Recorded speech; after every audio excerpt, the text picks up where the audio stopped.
आदाब। मुंसिफ टीवी में आपका इस्तकबाल है। मुंसिफ जोहार देख रहे हैं आप। देखेंगे तमाम बड़ी खबरें। आगाज करेंगे हेडलाइंस के साथ। कांग्रेस ने कहा हमारे खाते सीज कर लोकतंत्र को किया फ्रीज। मंत्री बन्ना गुप्ता ने प्रेस वार्ता कर बीजेपी पर साधा निशाना।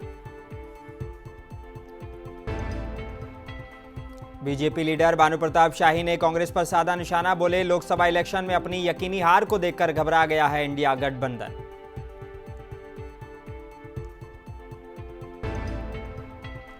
मंत्री आलमगीर आलम ने जिला कांग्रेस कार्यालय पर की प्रेस वार्ता। बीजेपी पर जमकर साधा निशाना।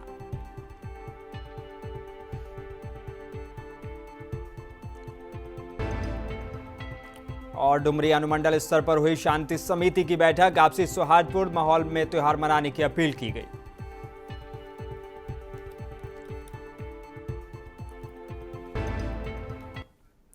आई बुलेटिन की शुरुआत करेंगे कुछ अहम और बड़ी खबरों के साथ। जमशेदपुर में कांग्रेस पार्टी के बैंक अकाउंट फ्रीज किए जाने के मामले पर मंत्री बन्ना गुप्ता ने प्रेस कॉन्फ्रेंस कर केंद्र सरकार पर हमला बोला। उन्होंने कहा कि जानबूझकर कांग्रेस पार्टी को परेशान किया जा रहा है। साथ ही उन्होंने ये भी कहा कि हम लोगों के 285 करोड़ के करीब रुपए को फ्रीज कर दिया गया है ताकि हम लोग को आर्थिक रूप से पंगु बनाना चाहते हैं, ताकि हम अपने प्रतिनिधि को चुनाव के मैदान में खड़ा नहीं कर सकें।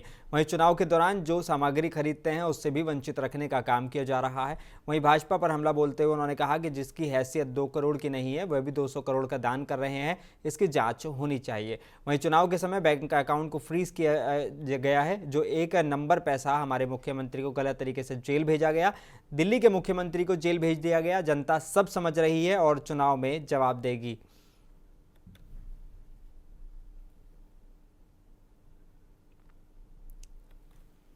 देखिए, आपको तो मैंने बताया कि ऐसी तो 29 ऐसी संदिग्ध सेल कंपनियां हैं जिनका कोई आधार ही नहीं है, ना जिनका कोई कार्यालय है, ना जिनका कहीं पर कोई बोर्ड लगा है। केवल उसके फर्जी तरीके से सेल कंपनियां खड़ी करी गई हैं और उन सेल कंपनियों के माध्यम से बड़ा बड़ा जो है इलेक्ट्रॉनिक बोर्ड खरीदा गया है। तो आखिर किसने पैसा दिया, क्यों दिया, किस परिप्रेक्ष्य में दिया, जिस व्यक्ति को कितना मुनाफा हुआ, उसका कितना आय है, कितना उसने रिटर्न भरा है, और क्या ऐसी परिस्थितियां पैदा हो गई कि जिनका जो है 2 करोड़ की हैसियत नहीं है और 2 करोड़ का दान कर रहे हैं।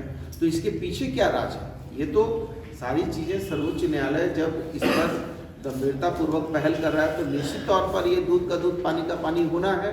लेकिन चूंकि जनता के बीच में ये अभी चुनाव आ चुका है और चुनाव में ये इतने भयभीत हो गए हैं कि एक तरफ जो है दिल्ली सरकार के मुख्यमंत्री को इन्होंने जेल भेज दिया, हमारे मुख्यमंत्री को इन्होंने जेल भेज दिया। तो आखिर आप ऐसी चीज़ों पर जेल भेज रहे हैं जिनका कोई बहुत बड़ा आधार नहीं। कांग्रेस का अकाउंट फ्रीज होने के बाद कांग्रेस और भाजपा आमने सामने खड़ी होकर एक दूसरे पर आरोप और प्रतिरोप कर रहे हैं। वहीं सिमडेगा में दोनों पार्टियों ने प्रेस वार्ता कर एक दूसरे पर निशाना साधा। कहा कि भाजपा की नरेंद्र मोदी और अमित शाह मिलकर विपक्ष को खत्म करने की एक साजिश रच रहे हैं।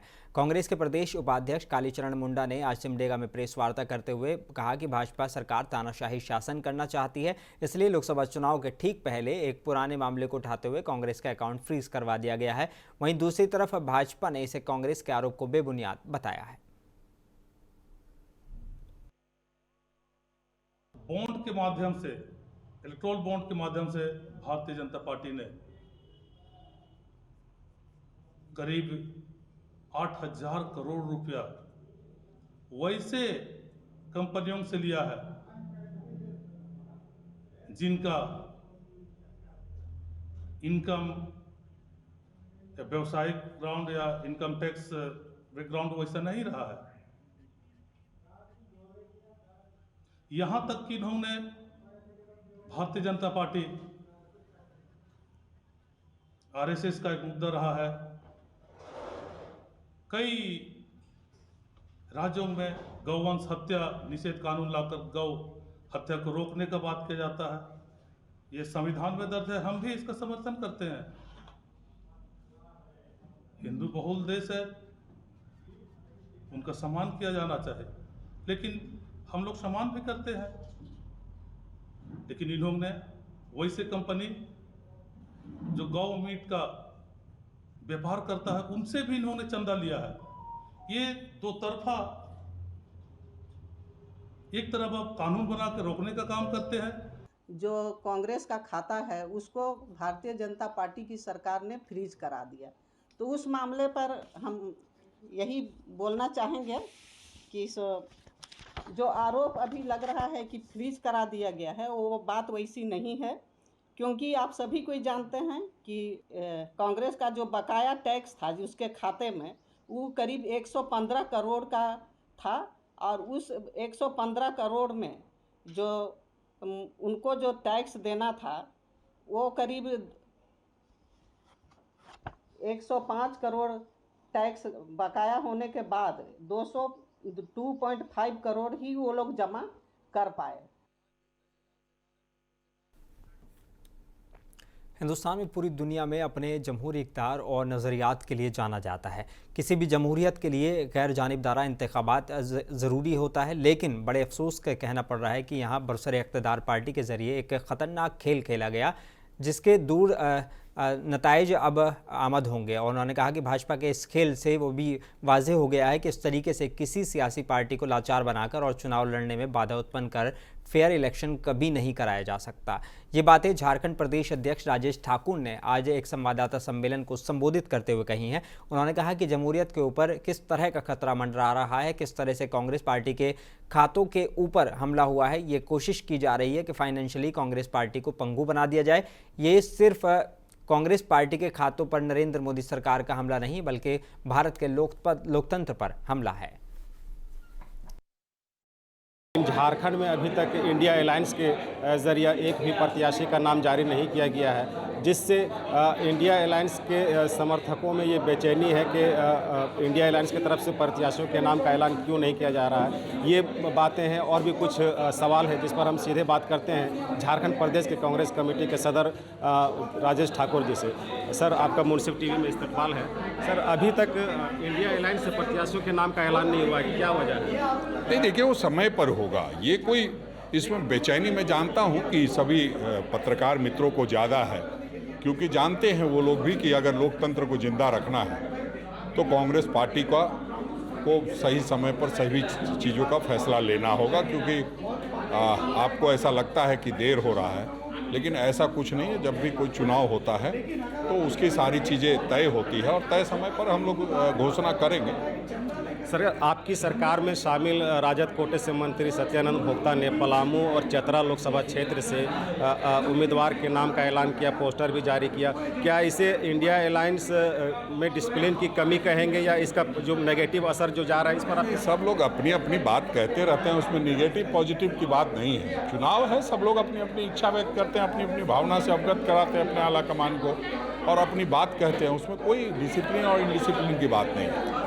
एक इम्पोर्टेंट सवाल सर, गोड्डा से बीजेपी के सांसद निशिकांत दुबे, उनकी पत्नी के नाम से देवघर ज़िले में ज़मीन रजिस्ट्री का मामला सामने आया। रजिस्ट्री नंबर 770 है। उसमें अभी वो मामला जो है थाने में दर्ज हुआ, फिर वो हाई कोर्ट आए।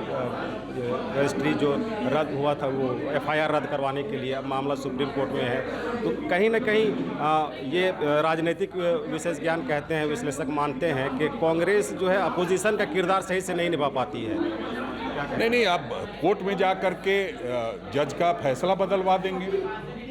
अपोजिशन का काम ये नहीं होता है। अपोजिशन का काम होता है कि उन मुद्दों को उठाना, वहाँ तक ले जाना, शीर्ष जगहों तक। अब वो उनका फैसला होता है, वो क्या फैसला लेते हैं। इसमें विपक्ष की कमजोरी की बात नहीं है। जब वकालत होती है तो तरह तरह से लोग लड़ते हैं और अपना पक्ष देते हैं। क्या नहीं हुआ? सवाल ये है सर कि ये बातें जो है, ये बातें मीडिया के थ्रू जनता को मालूम हो रही है, अपोजिशन पार्टी के थ्रू नहीं। अपोजिशन पार्टी को विरोध करना चाहिए। नहीं, तब आपको नहीं मालूम, आपको लेट से पता चला होगा। हम ही लोगों ने इस बात को उठाया था। किसने कह दिया कि मीडिया के थ्रू ये बातें आ रही हैं? ये गलत है। हम ही लोगों ने उठाया है और उस मुद्दे को अच्छे से उठाया था। ये ठीक है कि कोर्ट में जो चीज़ें कोर्ट में लंबित रहती है उस पर कोई कुछ नहीं बोल सकता, कोई कुछ नहीं कर सकता है। लेकिन आने वाले समय में फैसला भी आएगा और जो लोग गड़बड़ करते हैं वो जेल भी जाएंगे। सर, एक आखिरी सवाल है।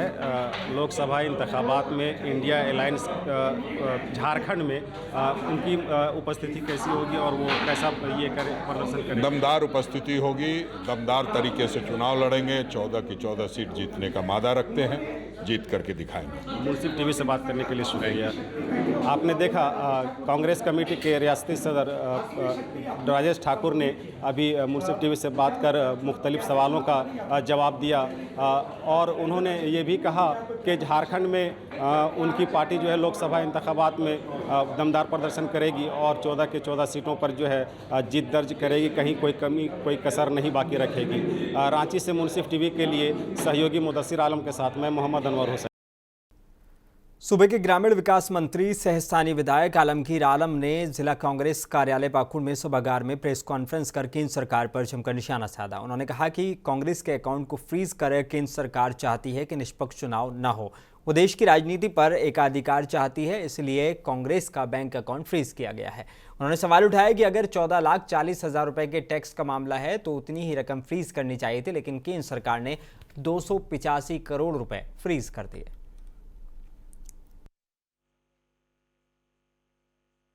2,10,00,000 रुपया 210 करोड़ रुपया को फ्रीज कर दिया गया। कहीं भी नहीं है। इसी तरह भारतीय जनता पार्टी देश में लोकतंत्र और कांग्रेस को कमजोर करने के लिए नए सुनियोजित तरीका से अपना कार्यक्रम चला रहा है। इसलिए मैं यही कहना चाहते हैं। दूसरी ओर अगर आप अब देखें तो आपको देखने क्या मिलेगा कि भारतीय जनता पार्टी सुनियोजित तरीका से कैसे करके चंदा को इकट्ठा किया जाए उसका एक तरीका उन्होंने बनाने का काम किया। आप जानते हैं चुनावी इलेक्ट्रॉनिक बॉन्ड के जरिए जबरन वसूली किया जा रहा है। ये बात सर्वविदित है। आप लोग अखबारों में देखे होंगे कि हमने देखा है कि बड़े बड़े संस्था में जो है रेड होता है और रेड होने के बाद चंद दिनों के बाद जो है इलेक्ट्रॉनिक बॉन्ड उस जो है खरीदा जाता है, पहले नहीं। यहां तक हम कहना चाहेंगे कि सबसे ज्यादा अहमियत होता है जीवन को रक्षा करने की। और राज्य में बीजेपी लीडर भानु प्रताप शाही ने कांग्रेस पर निशाना साधते हुए कहा कि कांग्रेस पार्टी लोकसभा इंतखाबात में अपनी यकीनी हार को देखकर घबरा गई है। यही वजह है कि जिसके लीडर झूठा प्रोपेगेंडा कर रहे हैं उसके अकाउंट को फ्रीज कर लिया गया है, जबकि हकीकत यह है कि सिर्फ 135 करोड़ फ्रीज किया गया है। भानु ने कहा कि कांग्रेस के कई अकाउंट हैं जिसमें अभी 1000 करोड़ से ज़्यादा पड़े हुए हैं। भाजपा नेता ने कहा कि कांग्रेस लूट की राजनीति करती है और आज इसके नाम पर हमदर्दी हासिल करना चाहती है। गलती इनकम टैक्स किया होगा या कांग्रेस के ऐसा संज्ञान में था तो उस समय उन्होंने क्यों लोकतंत्र की हत्या की बात नहीं कही, क्यों मीडिया में नहीं गए, क्यों देश के सामने बताने का काम नहीं किया। और जहां 20% पैसा उनको चुकाना था, ट्रिब्यूनल में वो गए, वहां मुकदमा हारते हैं, वो न्यायालय में गए, वहां मुकदमा हारते हैं, और उसके बाद जो उनका 115 करोड़ का टैक्स लायबिलिटी था वो बढ़ करके 135 करोड़ रुपया हो जाता है। फरवरी 2024 में उनको नोटिस जाती है। नोटिस के तामीला वो करते हैं लेकिन टैक्स की पेमेंट वो नहीं करते हैं। बाद में वो जो 135 करोड़ रुपए उन पर लायबिलिटी था, इनकम टैक्स अपने नियम के मुताबिक उसको फ्रीज करने का काम करता है। तब इनको चुनाव याद आता है कि चुनाव के समय में ऐसा किया गया। यह विषय 2021 का है, उस समय के पेनाल्टी का विषय है। आपने 2.5 करोड़ रुपया क्यों भरा, और आपने यह भी कहा था कि 20% राशि मैं उसको भर दूंगा। अगर आप उस समय 20% राशि भर चुके होते तो आज शायद आपका जो 135 करोड़ रुपए के लिए अकाउंट फ्रीज हुआ है। होली सिर्फ रंगों का त्यौहार नहीं है, बल्कि होली आपसी भाईचारे का प्रमाण चढ़ाने में भी मददगार है। होली का परिणाम है कि लोग आपसी रंजिश को भुलाकर एक दूसरे को गले लगाते हैं और समाज, राज्य और देश की सेवा और विकास का संकल्प लेते हैं। ये बातें आज स्कूल लीडर जितेंद्र सिंह ने आज पार्टी कार्यालय पर होली मिलन समारोह के दौरान कही हैं। मौके पर उन्होंने कहा कि कामना है कि होली झारखंड और भारतवासियों के लिए खुशियों की सौगात लेकर आए। प्रोग्राम में सैकड़ों कार्यकर्ता मौजूद रहे।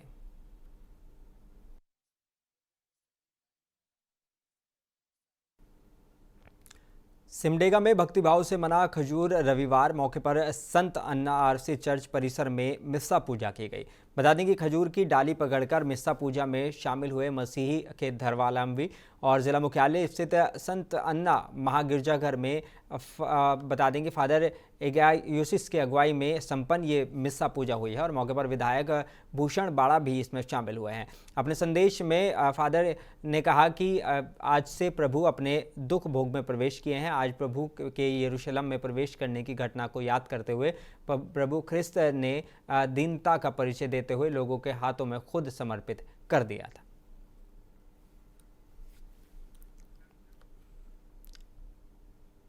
जमशेदपुर खिमानगो में दुर्गा सेना और भारतीय जनता पार्टी की ओर से होली मिलन समारोह कार्यक्रम का आयोजन किया गया। वहीं मौके पर भाजपा के वरिष्ठ नेता अभय सिंह समेत कई मुख्य लोग कार्यक्रम में शामिल हुए। वहीं महिलाओं ने जमकर रंगों का त्योहार होली खेली और एक दूसरे को अबीर गुलाल लगाकर होली की शुभकामनाएं दी।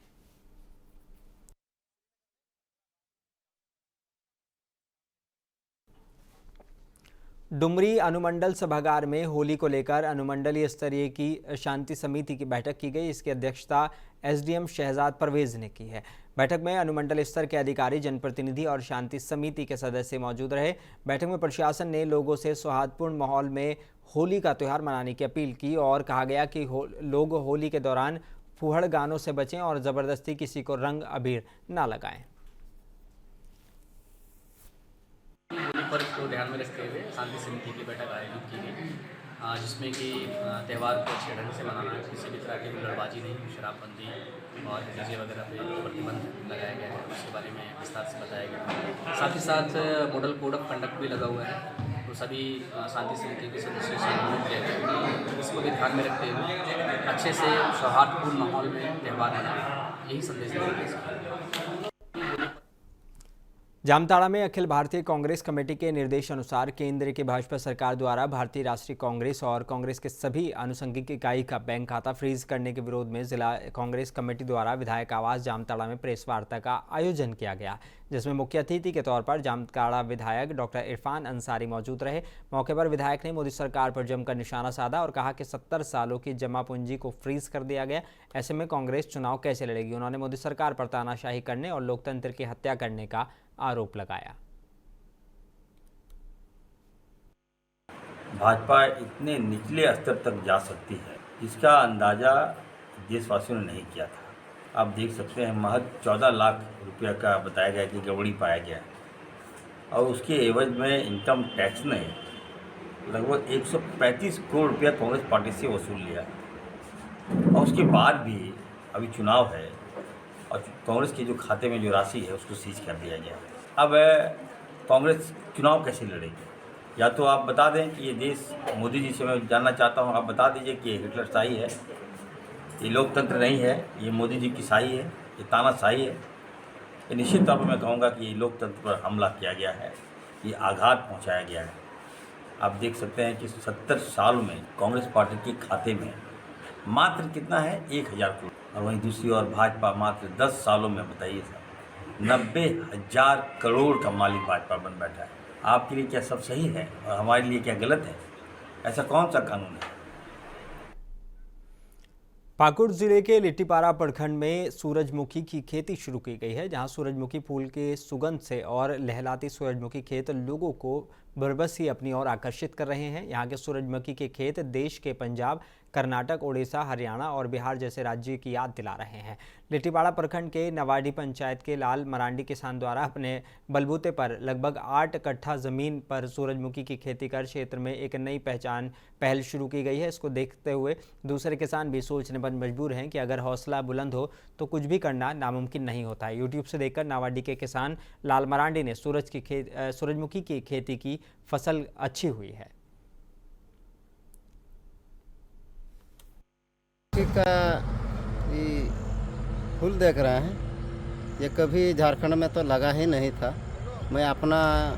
मैं एक किसान मित्र हूँ, किसान मित्र होने के नाते तो मैं दूसरा चीज़ का ट्रेनिंग लिया हूँ। बहुत सारा बीज देती है सरकार, लेकिन सूरजमुखी का बीज तो नहीं देती है।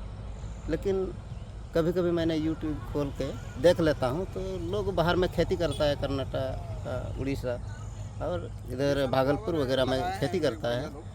तो मैं सोचा कि चलो मैं भी करके देखता हूँ होता है कि नहीं इस मिट्टी में। कितना दिन लगा आपको इसका मेहनत में? ज़्यादा दिन हमको नहीं लगा है मेहनत करने में। मैंने लगाया है 3 दिसंबर। अच्छा, अभी तक हुआ नहीं है। देखिए इस महीना में पूरा हो जाएगा।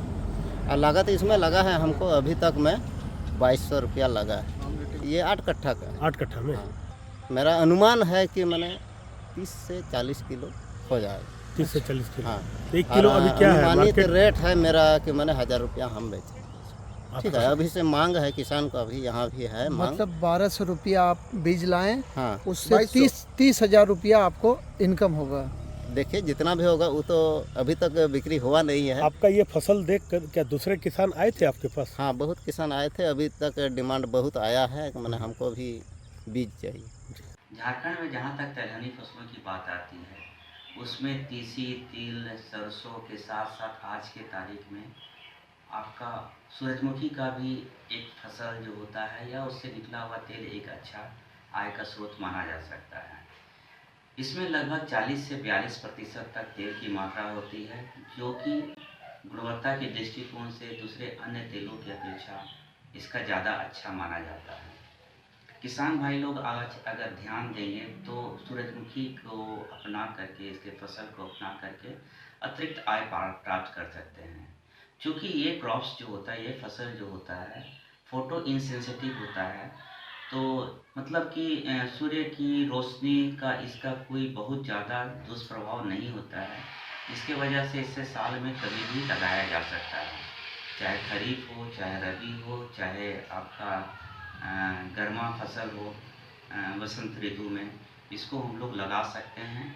और लगाने के लिए या तो डिबलिंग मेथड, मतलब एक गड्ढा खोद करके उसको 3 से 4 सेंटीमीटर की गहराई पर बीज लगा सकते हैं, या फिर हल के पीछे में इसको भी लगा सकते हैं। राज्य के पूर्व मुख्यमंत्री हेमंत सोरेन की याचिका पर सुप्रीम कोर्ट में सुनवाई 1 अप्रैल को होगी। जस्टिस सूर्यकांत और जस्टिस के.वी. विश्वनाथन की अदालत में ये मामला सुनवाई के लिए सूचीबद्ध किया गया। हेमंत सोरेन ने विधानसभा सत्र में की कार्यवाही में शामिल होने की अनुमति नहीं देने के झारखंड हाईकोर्ट के आदेश को सुप्रीम कोर्ट में चुनौती दी है। सुप्रीम कोर्ट में याचिका दाखिल कर उन्होंने कहा है कि जेल में बंद जनप्रतिनिधि को सत्र के दौरान शामिल होने की अनुमति मिलती है। हाईकोर्ट और ईडी कोर्ट में इससे संबंधित अदालतों के आदेश को पेश भी किया गया था, लेकिन हाईकोर्ट ने उनकी याचिका स्वीकार नहीं की और खारिज कर दी।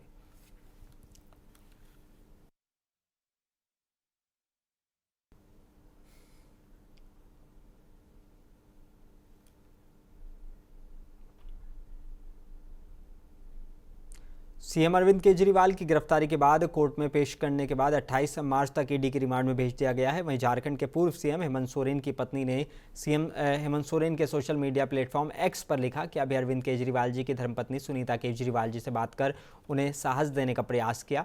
एक साथी के रूप में मैं उनकी परेशानियों को समझ सकती हूं। उन्होंने आगे लिखा कि लोकप्रिय निर्वाचित मुख्यमंत्रियों को गैरकानूनी ढंग से गिरफ्तार और करके, वह भी जब देश में आम चुनाव के कार्यक्रम की घोषणा हो गई है। एक लोकतांत्रिक देश में ये घटना सामान्य नहीं है। संकट की इस घड़ी में हेमंत सोरेन जी के नेतृत्व में पूरा झारखंड केजरीवाल जी के साथ खड़ा है।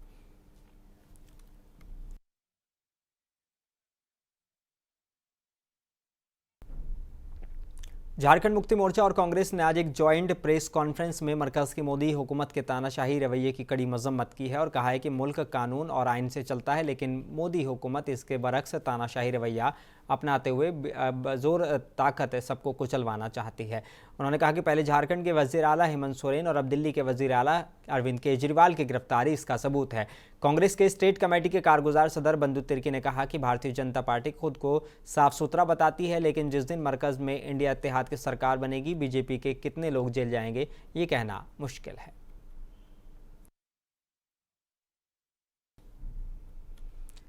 देवघर के नटराज विहार में युवा आइकॉन रोशनी केसरी के द्वारा होली मिलन समारोह का आयोजन किया गया, जिसमें युवक युवतियों ने खास तौर पर शिरकत की है। इस आयोजन में सभी एक दूसरे को गुलाल लगाकर और होली के गानों पर जमकर थिरकते हुए नजर आए। साथ ही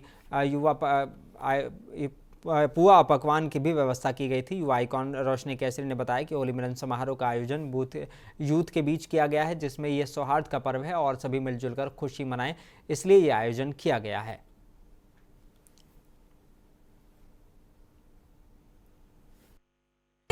इस होली महोत्सव का आयोजन किया जा रहा है, जिसमें देवघर शहर के सैकड़ों युवक युवतियां और बच्चे शामिल हैं। इसका उद्देश्य होली का बस ये है कि आपसी मतभेद भुलाकर सब लोग को एकजुट करके इस त्योहार का आनंद लिया जा रहा है।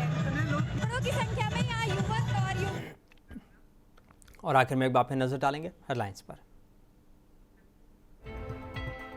मंत्री बन्ना गुप्ता ने प्रेस वार्ता कर बीजेपी पर साधा निशाना, बोले हमारे खाते फ्रीज कर लोकतंत्र को किया गया फ्रीज।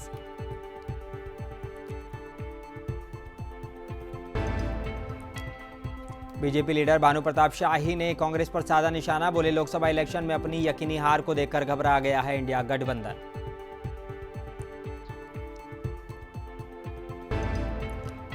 मंत्री आलमगीर आलम ने जिला कांग्रेस कार्यालय पर की प्रेस वार्ता, केंद्र सरकार पर जमकर साधा निशाना।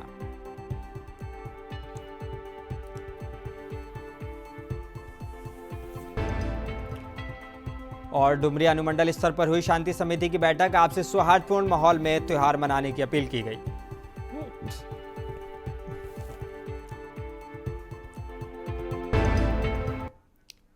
बुलेटिन में बस इतना ही। अपने मेजबान मुनीस अनवर को दीजिए इजाजत। आप बने रहिए मुंसिफ टीवी के साथ।